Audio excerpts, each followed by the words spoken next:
Olá, tudo bem? Hoje eu vou falar a respeito das 4 partes da aula do método Águia. A primeira delas, neuromotora, tem o foco de desenvolver o cérebro, assim que a gente ensina para os idosos, para que eles associem neuromotor, que é uma palavra difícil, muita gente tem dificuldade para memorizar, vai memorizar ao final de quase um ano de trabalho, isso é cobrado, mas como a gente fala sempre, acaba fixando as palavras novas, mas a associação com o cérebro é fundamental, associar neuromotor com o sistema que está sendo desenvolvido, que é o sistema nervoso, trabalhando as funções cognitivas, que é uma outra palavra difícil para que eles memorizem, mas que com o tempo também vão memorizar. Cognitivo está relacionado às tarefas do sistema nervoso, ao cérebro, então eles começam a ficar familiarizados com esses termos. A segunda parte da aula, aí vem já no momento que a pessoa já trabalhou a questão cognitiva, com toda a sua atenção, com o momento em que o corpo está descansado. Essa primeira parte também tem uma função de aquecimento, de integração, de proporcionar ali um momento de concentração, de foco na aula, sair daquele momento de euforia do início, dos primeiros minutos. E a parte de força, então, vem com toda a atenção já, com eles já totalmente focados no que está sendo desenvolvido e trabalha a questão do fortalecimento muscular a partir das alças musculares.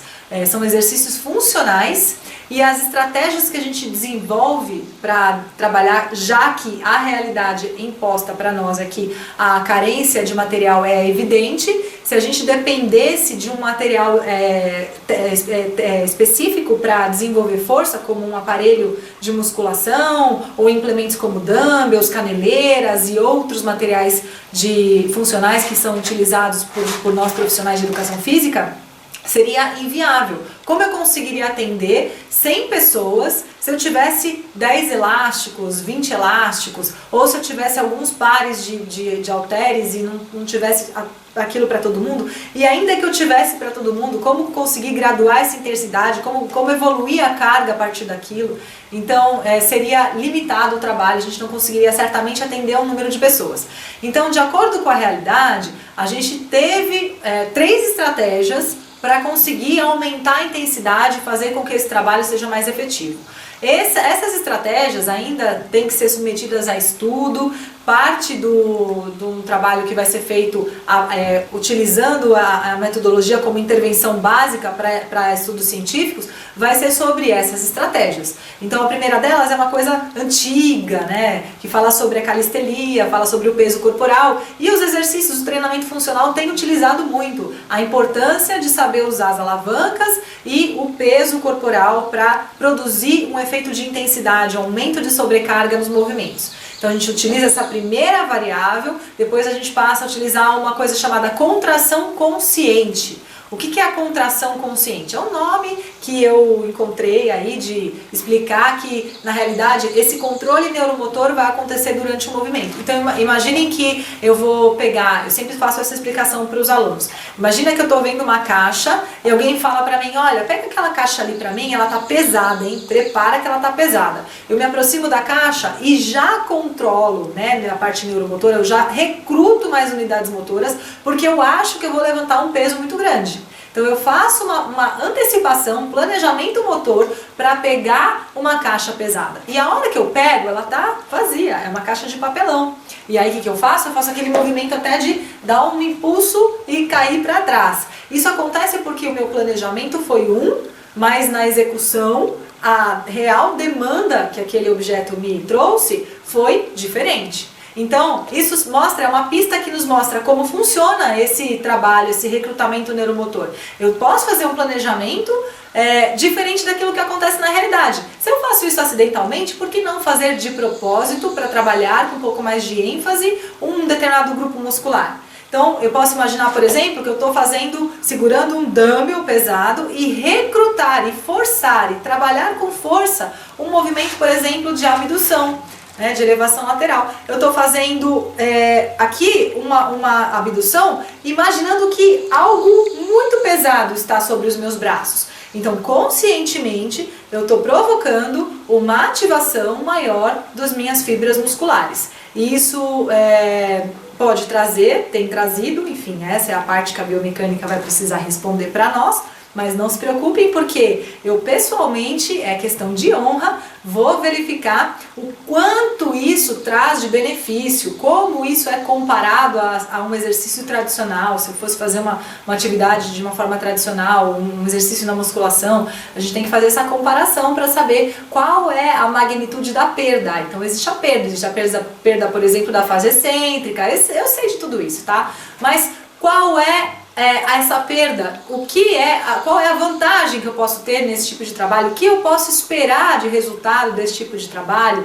Afinal de contas, é o que eu posso fazer, é a minha realidade. Ou então a opção é: vamos ficar brincando de voar e não vamos ensinar nada pra ninguém, e não vamos trabalhar isso porque eu não tenho dumbbell. Ou vamos fazer só caminhada. Então vamos tentar achar aí soluções que ajudem as pessoas. Bora lá? Próximo, a terceira estratégia, nessa parte ainda de força, é a resistência do oponente. Essa vocês vão ter aí vídeos para aprender realmente como fazer com alguém, como ensinar isso para os alunos. É um desafio realmente, porque entender a contração consciente é o primeiro passo, mas entender como eu faço uma oposição, uma resistência para se opor ao movimento do meu colega já é uma complexidade maior. Então no planejamento do Águia, isso já está algumas aulas para frente, justamente para permitir que haja essa familiarização com o movimento, com a força, com fazer um exercício resistido e depois servir de sobrecarga para alguém. Então tem uma série de exercícios já criados, que são seguros do ponto de vista biomecânico, seguros para articulação, e aí a pessoa vai colocar um implemento de carga que vem da resistência manual, que ela vai, através do seu esforço, provocar uma resistência na outra pessoa. Depois vocês vão aprender um pouco melhor sobre isso, mas é só para elucidar. Depois, a gente tem essa periodização. Como funciona? A gente só tem duas variáveis para controlar. Essas três, estamos pensando que existe aí uma progressão entre peso corporal com consciência, contração consciente, e depois com resistência do oponente, assim que a gente vai aumentando a intensidade. E também temos o controle do volume, aumentando o volume de séries e repetições, para poder aumentando depois com estímulos isométricos junto com o término das séries de movimentos dinâmicos. Então assim a gente vai periodizando, dividindo o nosso planejamento anual em mesociclos. Então são séries diferentes de exercícios que vão também aumentando sua complexidade de execução, e dentro desses mesociclos existem 5 microciclos, né? Cada um deles divididos de maneira organizada para que haja um aumento de volume e intensidade gradativamente, até chegar no final do primeiro macrociclo, que é o final do primeiro ano, com uma resposta de força otimizada. Então, otimizado, o melhor que for possível para aquela pessoa. Nos testes a gente tem observado grandes evoluções na parte de força. A gente utiliza o teste de sentar e levantar de Hickley Jones, mas é claro que existem outros testes, outras medidas, mas também para a realidade de ter que avaliar um N muito grande com poucos avaliadores, é um teste que tem atendido bastante às nossas necessidades. Depois vocês vão entender um pouquinho melhor em outro momento a respeito dos resultados que temos obtidos. Depois, passando a terceira parte da aula, é a parte cardiorrespiratória. Nós trabalhamos utilizando a frequência cardíaca de Carvoni, que vocês já viram também como funciona, ou verão, dependendo da ordem que você está vendo esse vídeo, e aí tem uma explicação mais específica de como é feito essa zona-alvo, de como a gente ensina a medir, de como acontece essa medição, esse controle, mas a gente utiliza como recurso para a parte cardiorrespiratória, como o espaço é limitado para caminhadas, para corrida, a gente utiliza principalmente atividades rítmicas. Isso já traz aí de repente uma barreira para uma série de profissionais que não trabalham com dança, que se consideram fora de ritmo, que não tem música. Na realidade, o objetivo são movimentos articulares. Depois, nas aulas práticas, é possível ter acesso a esse tipo de informação, onde tem coreografias já montadas, mas não são nem um pouco complexas, porque são coreografias que têm um único objetivo de promover movimento, de movimentar com amplitude os segmentos corporais, trazer um certo impacto intermitente para a massa óssea e aumentar assim a frequência cardíaca para a zona-alvo de um objetivo que é individual.